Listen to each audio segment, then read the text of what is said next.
Bonjour tout le monde et bienvenue sur la chaîne Un Chemin des Sentiers, j'espère que vous allez bien. Aujourd'hui on va parler des bâtons de marche. Bâtons de marche dans sa globalité, je ne vais pas vous présenter qu'un modèle, je vais vous en présenter plusieurs. Je vais vous présenter plusieurs constructions de bâtons, des bâtons à bras, des bâtons à vis. Je vais vous donner aussi pour moi, encore une fois, ces vidéos sont des retours d'expérience. C'est là bien sûr pour vous aider, pour aider la communauté française de randonnée. Mais c'est personnel, bien sûr. Chaque personne a son idée de la randonnée et ça a aussi son parcours de randonneur en fonction des terrains où il va, etc. Donc là, ça sera mon expérience personnelle. La vidéo va se décomposer en plusieurs parties, c'est-à-dire qu'on va commencer tout simplement par les points positifs, négatifs que je vois au bâton de marche. Vous parler un petit peu de ma vision du bâton de marche, les utilisations que j'en ai, et ensuite je vais vous présenter les différents types de construction de bâtons de marche. L'utilisation que j'en fais moi des bâtons de marche. La première utilisation, bien sûr, ça va être l'utilisation en dynamique dans les montées, en ligne droite, en descente. C'est vraiment la première utilisation. Dans les terrains que je l'utilise, ça va être des terrains, on va dire quand même de moyenne montagne et de montagne. Les Alpes, le Jura, les Vosges, le Massif central, des choses comme ça. C'est vrai que par contre, quand je commence à faire des gers moins accidentés, plus lisses, moins vallonnés, je vais avoir tendance quand même à les prendre par réflexe, mais pas vraiment par nécessité. Je vais aussi les prendre avec une possibilité aussi de monter ma tente. C'est une autre utilisation des bâtons de marche. Par exemple, je vais vous donner des exemples de GR où je prends mes bâtons, mais au final, 95% du temps sont dans le sac et qui me servent à rien. La traversée du Morvan qui est sur la chaîne, là, qui est sortie il n'y a pas longtemps. J'avais des bâtons, mais franchement, il y a pas. Moi personnellement, encore une fois, c'est mon retour d'expérience que je vous donne ici. Le Morvan, pas vraiment besoin de bâton de marche. Sur les Saint-Jacques-de-Compostelle, j'ai pas vraiment besoin de bâton de marche. Quand je vais partir faire des traversées en Franche-Comté, mais qui sont pas encore dans le Jura, le massif jurassien assez haut, bâton de marche pas vraiment nécessaire. Et il me semble aussi important de continuer à marcher sur les bâtons de marche parce que pour moi, faut pas tout le temps les utiliser. On va y venir un petit peu plus tard dans la vidéo sur les points négatifs qu'ils ont ces bâtons de marche. Donc l'autre utilisation, vous avez compris, au-delà du fait que ça m'aide pendant les randonnées, ça va aussi me permettre de venir monter ma tente.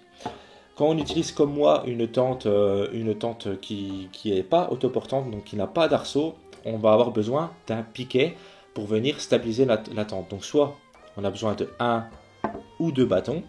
Moi c'est le cas de un bâton, mais il y a plein de tentes très connues qui utilisent deux bâtons. Donc ça c'est une deuxième possibilité. Vous allez me dire mais comment tu fais du coup sur les gers où tu n'utilises pas de bâton? Ça a été le cas pendant les Vosges, la grande traversée des Vosges que j'avais décidé de faire sans bâton pour plein de raisons. C'était le cas sur le GR30, et ben voilà, j'amène ça. C'est un piquet comme ça, c'est un piquet en carbone, celui-là c'est un Zipax, c'est un piquet carbone Zipax qui est monté, qui est en fait à brin, comme ceci. Hop, ça se met dans le sac, ça pèse rien, ça pèse 60 grammes, un truc comme ça prend pas de place, ça vous permet d'avoir un piquet bien solide, bien robuste, qui est prévu pour, là c'est Zipax, mais il y a d'autres marques qui le font. Pour monter votre tente, et puis pour ceux qui marchent sans bâton, vous pouvez, sachez-le, partir avec des tentes qui se montent sans arceau. Vous serez quand même gagnant en poids parce que comme je vous dis, c'est extrêmement léger, c'est du carbone, c'est fiable, c'est top. Franchement, ça fonctionne bien. On dévie un petit peu des bâtons de marche, mais je voulais quand même le préciser parce que j'allais pas vous faire une vidéo exprès pour ce piquet là. Mais au moins vous pouvez, maintenant vous êtes au courant pour ceux qui ne le savaient pas, vous pouvez acheter ce genre de truc. Ça coûte pas très cher, c'est fiable, etc. Pour ceux qui veulent partir avec des tentes qui se montent avec bâton et qui n'ont pas de bâton sur la randonnée donnée. Voilà un petit peu l'utilisation que moi j'en ai de ces bâtons. Maintenant, on va voir un petit peu les points forts, les points positifs que je vois réellement au bâton de marche. Leur première utilisation, ça va être de vous aider dans la stabilité de votre randonnée. La stabilité, ça va être par exemple, vous êtes dans une descente, vous êtes dans une montée, des passages qui glissent un petit peu, des pierriers, des choses qui vous demandent d'être vraiment stable sur vos appuis. Et ben, ces bâtons de marche, peu importe la marque, le modèle, les machins, va vous aider vraiment à être très stable. C'est vraiment, vraiment, pour moi, le plus gros point positif qu'on va retrouver sur les bâtons de marche. Ça va en deuxième point, mais qui pourrait aller avec la stabilité, ça va vraiment vous éviter aussi de chuter le bâton de marche. Donc ça va avec la stabilité. Par exemple, on est dans une descente, on glisse parce que, je sais pas, c'est terreux, c'est glissant. des petites pierres comme ça qui roulent, des pierres lisses avec un peu de mousse mouillée. Même si c'est pas forcément technique, on peut quand même glisser. Ah, on descend un champ d'herbe par exemple, il n'y a plus, c'est glissant. Bah, le bâton de marche va vraiment vous permettre de bam, faire un arrêt et puis vous êtes là. Même si vous tombez avec le bâton de marche, vous allez vraiment ralentir la chute. En prévention de chute, franchement c'est vraiment bien. Moi le nombre de fois où je me rattrape grâce au bâton de marche, je les compte plus. Voilà un petit peu, ça c'est vrai que c'est pour moi le plus gros point qui est important. Deuxième pour moi c'est les préventions des blessures. Au-delà de la chute, ça va être la prévention des blessures liées à la pratique de la randonnée elle-même, c'est-à-dire douleur de genoux, douleur de dos, les chevilles. Ça va être aussi des préventions musculaires, ça va nous aider dans les montées, donc on va moins se fatiguer les quadriceps, les ischios, les mollets quand on monte, quand on descend, quand on est sur ces passages délicats, physiques. Le bâton en fait va nous aider donc à prévenir les blessures et à retarder aussi la fatigue musculaire. C'est vrai que c'est un énorme avantage. Comme je vous ai dit, j'ai traversé les Vosges sans les bâtons, j'ai fait aussi quelques GR sans les bâtons, le GR de la Bresse, etc. J'en ai fait. Et on voit une réelle différence. C'est pas un truc genre petite différence pas notable. Là, c'est vraiment notable. On le sent à la fin de la journée quand on a un sac, quand on marche sans bâton et avec bâton, on voit vraiment la différence. Avec le bâton, c'est vraiment au-dessus de tout. On a moins mal aux genoux, on a les muscles moins fatigués, on a aussi le haut du corps qui est réveillé, donc qui est aussi actif. Et ça fait aussi du bien de ne pas juste avoir les jambes qui travaillent, on a tout qui travaille.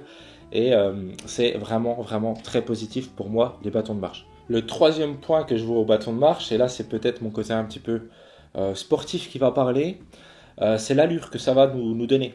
Avec les bâtons de marche, on a vraiment une espèce de rythme qui va se mettre, surtout sur les plats. Le bâton de marche, en fait, sur les plats, on pourrait se dire, bon, je sais pas, j'ai 3 km de plat, je vais ranger mes bâtons de marche. Ou alors je vais les tenir comme ça en marchant. Alors qu'en fait, je pense que les bâtons de marche, on peut les utiliser tout le temps. Moi, je sais que je les utilise tout le temps. Quand je suis dans la montagne, je les range jamais, je les ai tout le temps avec moi. Même sur les lignes droites. Et l'avantage dans les lignes droites, vraiment, c'est l'allure. Ça vous donne une allure. En montée, ça vous donne une allure. Donc, ça vous permet d'aller plus vite, mine de rien. Ça vous permet de garder l'allure. Et je trouve aussi d'avoir une allure plus rapide, sans forcément le ressentir. C'est-à-dire que quand je marche sans bâton de marche, je vais être à peu près à 5 km/h, voilà, facilement, c'est mon rythme. Et quand j'ai les bâtons de marche, je sens que je vais aller plus vite, mais sans forcer, hein, vous voyez, j'augmente mon allure grâce au bâton de marche, sans me fatiguer plus, que ce soit au niveau cardiaque, ou que ce soit musculairement. Parce que les bâtons de marche, voilà, on rajoute les bras, et on rajoute encore un élément qui va venir nous aider, qui va venir nous propulser vers l'avant.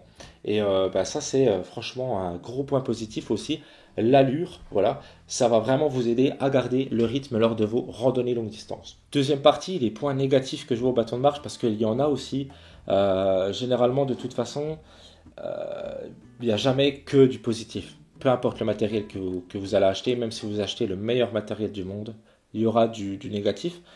Alors dans les bâtons de marche, il n'y a pas d'énormes points négatifs, mais il y en a quand même pas mal. Pour moi, le premier, c'est l'encombrement. Le premier point négatif, c'est l'encombrement. Quand j'ai fait la grande traversée des Vosges sans les bâtons de marche, franchement, c'est génial de ne pas en avoir pour ce côté encombrement. Il y a des passages où vous devez mettre un peu les mains, vous n'avez pas vos bâtons. Tous ces petits moments, pour ceux qui randonnent déjà, pour les débutants qui vont s'y mettre, vous verrez, vous y repenserez à ce que j'ai dit. Quand vous allez avoir vos bâtons, vous allez vous dire « il me saoule ces bâtons ». Pour ceux qui randonnent déjà, vous voyez tous ces petits moments que je ne peux pas vous décrire, mais on se dit je ne sais pas quoi en faire, il me saoule, il me gêne. Et c'est vrai que pour ça, voilà, c'est encombrant. On ne peut pas dire l'inverse, notamment par exemple pour aller et pour revenir des randonnées.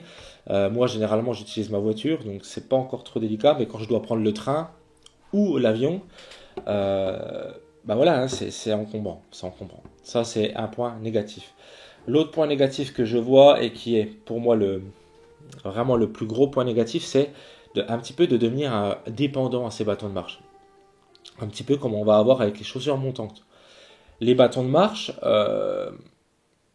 c'est pour ça que je continue à faire des GR 100, notamment les GR faciles, genre Morvan, Compostelle, comme j'ai cité au début de la vidéo. Parce qu'en fait, l'avantage, c'est qu'on travaille vraiment notre vraie stabilité sans bâton de marche. Et c'est très important de continuer à travailler notre physique, notre proprioception. Donc la proprioception, c'est le corps dans l'espace.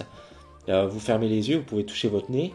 Voilà, c'est savoir où est son corps dans l'espace. La proprioception, ça se travaille en randonnée. C'est très efficace d'ailleurs pour ceux qui n'ont pas le pied sûr lors de dévers, etc. Je vous en ferai une vidéo. C'est un peu délicat à travailler, mais je vous donnerai des exercices, ça peut vous intéresser. En fait, avec les bâtons de marche, on a moins besoin de connaître un petit peu ses appuis, parce que voilà, on a des aides supplémentaires qui sont ces bâtons. Donc c'est bien, mais en même temps, il ne faut pas non plus oublier notre corps, et puis il faut continuer à le travailler sa cheville. Je vous parlais des chaussures montantes. Essayez dans les passages faciles que vous connaissez, de ne pas mettre de chaussures montantes pour continuer à travailler la cheville. Les bâtons de marche, c'est pareil. Continuez à travailler vos genoux, la mobilité de votre corps, etc. sur les bâtons de marche. Essayez quand même de ne pas être tout le temps avec vos bâtons pour la moindre sortie que vous allez faire. Rando à la journée que vous connaissez très très bien. Essayez de partir sans vos bâtons pour vraiment continuer à travailler le corps dans son ensemble sans ces aides constantes du bâton de marche. Troisième truc, c'est le poids. Voilà. Ça va un peu avec l'encombrement, mais c'est le poids parce que oui, des bâtons de marche, même si on ne les a pas dans le sac, des fois on les a dans le sac sur des passages à échelle et tout, mais on les a dans les mains, donc on les porte quand même. Donc ça veut dire qu'on les a là, et donc il y a le poids qui rentre en compte. L'autre point négatif, c'est l'argent. Des bâtons de marche, c'est un coût supplémentaire que vous allez effectuer lors de vos achats quand vous débutez, ou que vous allez devoir remplacer au cours de vos années de randonnée. C'est pour ça que j'en ai plusieurs paires aussi. Donc c'est un coût supplémentaire, ça c'est sûr, voilà. Mis à part ça, je ne vois pas non plus d'autres gros défauts au bâton de marche. Donc vous voyez, c'est des petits défauts. Voilà un petit peu. Bien sûr, il y a d'autres points positifs, il y a d'autres points négatifs, mais c'est les principaux que j'avais envie de vous mettre en lumière. Maintenant, on va voir les modèles de bâton de marche que moi j'ai utilisés, que je vous conseille. Il y en a aussi d'autres, des plus vieux que j'ai pas, parce que depuis le temps ils sont à la poubelle. Donc ça, on va dire que c'est les bâtons que j'ai encore. Bon, il y en a qui sont cassés, on va voir, je vais vous en parler un petit peu. Il y a deux matériaux qui sont vraiment utilisés pour faire les bâtons de marche. Il y a l'aluminium, comme ceux-ci, c'est les Forclaz MT900 de chez Decathlon. Ou alors vous allez avoir le carbone, comme ceux-ci, les Evadict. Voilà. Alors, les avantages, des inconvénients aussi. L'aluminium, ça va être plus robuste, plus lourd. Ça va être moins cher, donc ça va être bien, mais par contre voilà, ça va être beaucoup plus lourd. Voilà, l'aluminium, par contre, c'est vrai que c'est beaucoup plus robuste, vraiment plus robuste. L'avantage du carbone, son premier avantage, c'est vraiment sa légèreté. Après, le carbone, il est plus cassant. Là, ça, c'est une différence à prendre en compte. Ça veut dire que l'aluminium, il va avoir tendance, par exemple, vous coincez votre bâton dans une pierre, il va tendance à plier. Il va avoir tendance à plier. C'est le cas de ceux-là, c'est pour ça que je les avais remplacés. Il se plie. Et puis après, on peut toujours un peu les utiliser. Par exemple, si on utilise le montage tente, moi j'avais eu la chance, c'est que je pouvais quand même monter ma tente. Elle était un petit peu de biais, mais ça le faisait. Par contre, le carbone, ça va plus se briser. Le carbone, vous coincez, ça va péter. Et puis votre bâton, après, il est foutu, quoi. Il est brisé, vous pouvez même plus l'utiliser. Voilà. Donc ça va savoir. L'autre matière qui va être utilisée, ça va être au niveau des poignées. Les poignées que vous avez ici. Pareil, ne pas négliger cet aspect-là aussi du choix des poignets. J'ai eu rencontré des gens qui avaient des ampoules aux mains à cause de matières qu'ils ne supportaient pas. Moi, c'est pas mon cas, j'ai pas cette malchance, on va dire. C'est que moi, peu importe que ce soit de la mousse synthétique ou du liège comme ici, j'ai pas le problème de me choper des ampoules. Donc ça me pose pas de problème, c'est pas un critère de choix pour moi, mais ça peut être un critère de choix pour vous.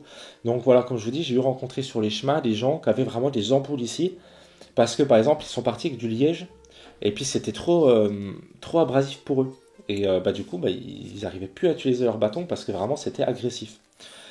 Voilà, bon, comme ça vous le savez, donc liège ou plutôt mousse synthétique généralement. Là aussi, ça a ses avantages, ses inconvénients. Le liège c'est naturel. Moins polluant aussi, j'imagine. Là, c'est synthétique. Voilà, voilà. C'est à prendre en compte. Voilà un petit peu pour les matériaux qui vont être utilisés en grande partie. Voilà. Ensuite, on va avoir le type de construction du bâton. Là aussi, c'est un truc à prendre en compte. C'est pas des trucs vraiment négligeables. J'ai tout essayé en type de construction de bâton. J'ai utilisé les Black Diamond ici, les distances FLZ, très connus Black Diamond. Hein. Des bâtons que j'ai adoré utiliser, ils sont légers. Pas aussi légers que des carbones, mais pour des aluminiums, ils sont légers. La poignée était en mousse avec 2 hauteurs ici.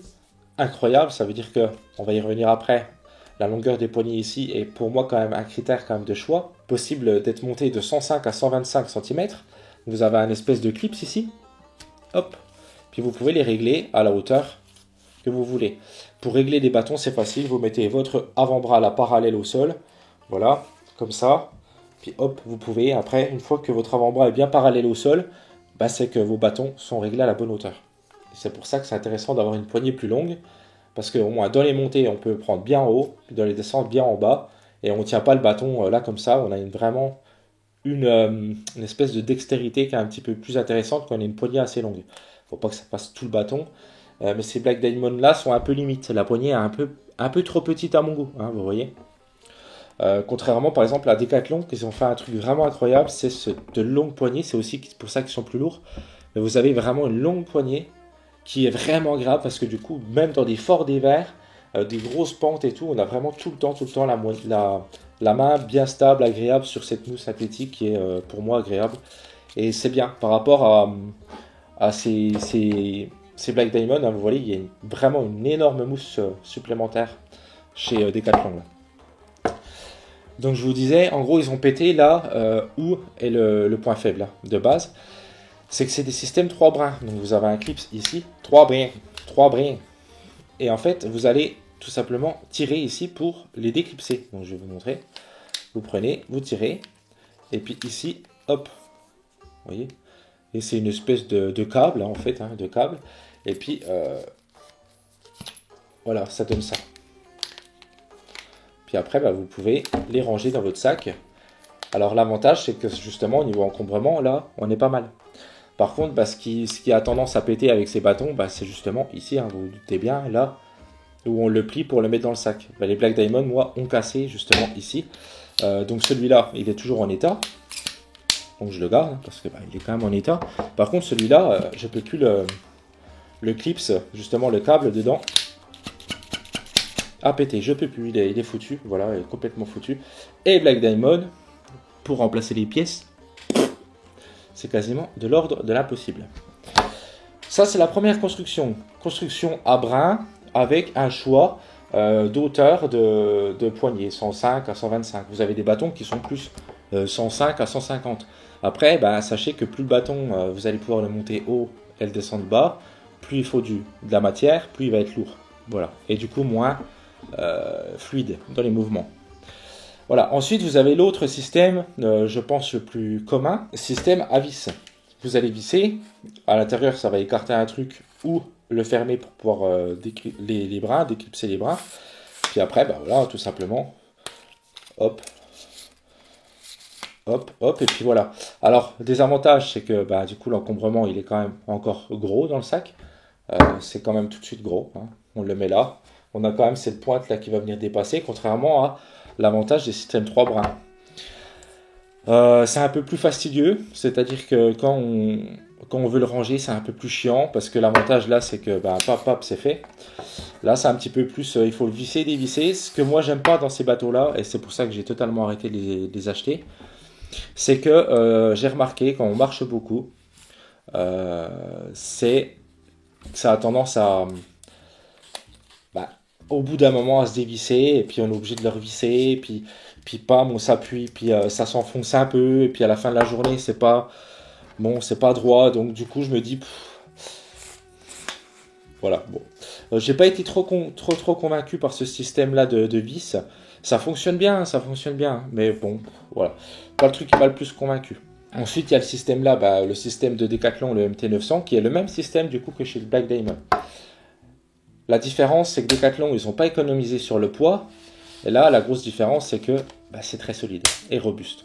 J'ai jamais eu de problème avec ceux-là de chez Decathlon, contrairement à Black Diamond, qui sont certes plus légers, mais beaucoup plus fragiles. Les bâtons là Les bâtons de chez Decathlon, vous avez vu, c'est beaucoup plus robuste, le truc est beaucoup plus large, beaucoup plus fluide, beaucoup plus solide. Et si vous voulez acheter des bâtons en 3 brins, je vous dirais de ne pas essayer d'économiser trop de poids. Enfin, faut pas abuser, mais je veux dire, ceux Decathlon sont quand même bien, quoi. Voilà. Voilà. Ensuite, moi, mon système préféré maintenant, c'est le système, on va dire, le plus rapide, c'est le système de bâtons de trail. Et oui, la différence, c'est que là, c'est des bâtons de randonnée. Et maintenant, moi, ce que j'utilise, sur du 3 saisons, l'hiver, j'ai ceux-là de chez Decathlon, parce que l'hiver, dans la neige, il faut quand même des trucs... voilà. Par contre, en 3 saisons, j'utilise ces bâtons-là en carbone. C'est les bâtons 3 brins que je peux hop, enlever. Voilà, comme je vous ai montré. Par contre, l'avantage, c'est que là, il n'y a plus de réglage. J'arrive, hop, c'est clipsé. Hop, je peux utiliser. Il y a une échelle, j'arrive. Hop, je fais ça. Hop, je range en 2 secondes. Voilà. Et par contre, on ne peut pas le régler. C'est 120 cm, point barre. L'avantage, c'est que moi, 120 cm, c'est ce que j'utilise. Et que la poignée est assez longue, ça veut dire que dans les montées, je peux aller bien haut. Dans les descentes, je peux aller bien bas. Et là, je m'y retrouve grandement. Alors voilà. Il y a des désavantages, bien sûr. C'est plus cassant, c'est plus fragile. Néanmoins, ça fait un moment que je les utilise maintenant et ils sont toujours en très très bon état. Et je peux que vous recommander de tester les bâtons de trail pour marcher en randonnée parce que bon, c'est quand même conçu pour des mecs qui courent en haute montagne et puis ça fonctionne bien. Et surtout, c'est beaucoup plus léger, il y a moins de technologie et du coup, on gagne vraiment beaucoup en poids parce que là, on est sur du 146 grammes. Vraiment pas négligeable. Je viens à un autre choix qui me semble quand même important lors de vos bâtons de marche, lors de l'achat de vos bâtons de marche. Ça va être la poignée, mais pas la matière, pas la longueur de la poignée, mais plutôt au-dessus de la poignée, ici, comme on a là. Il y a des poignées qui sont plus ou moins rondes. Vous avez aussi des poignées même carrément qui font un espèce de canne pour pouvoir s'appuyer dessus en descente. Vous avez des poignées comme chez Leki. Moi, je sais que j'aime pas, par exemple, les bâtons Leki à cause de leurs poignées. Je suis pas à l'aise avec les poignées qui sont plutôt en rond. Voilà. Alors, il y en a qui adorent justement parce que ça a une bonne stabilité en descente. C'est à vous de voir. Vous avez aussi des bouts comme ça qui sont carrément, eux, en plastique. Alors là, le gros avantage, c'est dans les montées et dans les lignes droites parce que du coup, on a un bon grip. Puis, bam, le bâton, il va bien avec nous. Par contre, dans les descentes, c'est un peu moins agréable. À vous de faire votre choix. Voilà. Moi, je sais que j'aime beaucoup les poignées de chez Evadict. C'est des toutes petites poignées, quasiment. Il n'y en a presque pas en haut. Enfin, c'est pas les poignées, hein, c'est le bout du bâton que je vous dis. Il n'y en a presque pas en haut. Et moi, ça, j'adore. Franchement, j'adore. C'est tout fin. J'adore beaucoup. Un petit peu comme Black Diamond font, quoi. C'est vraiment fin. Voilà. Puis pour ceux qui aiment les trucs plus gros, Leki font des excellents bâtons de marche. Moi, c'est vraiment personnel que je dis quand j'aime pas Leki. En réalité, c'est des bâtons de marche merveilleux, hein. C'est juste que moi, c'est pas mon truc. Je préfère les trucs plus fins. Voilà. Quand c'est trop gros, ça fait mal.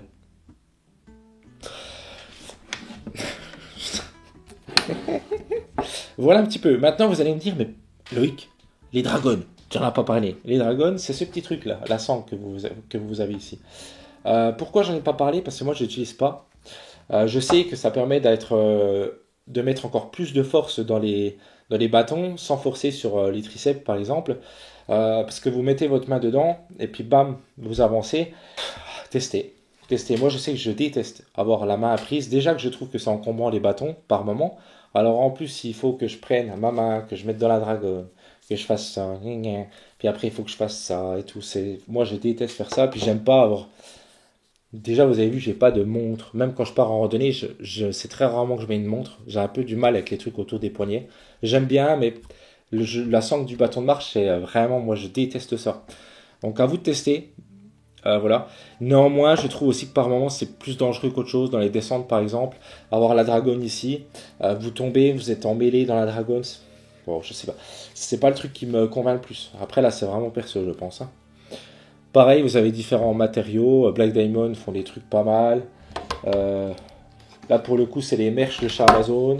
Là aussi, c'est plutôt agréable.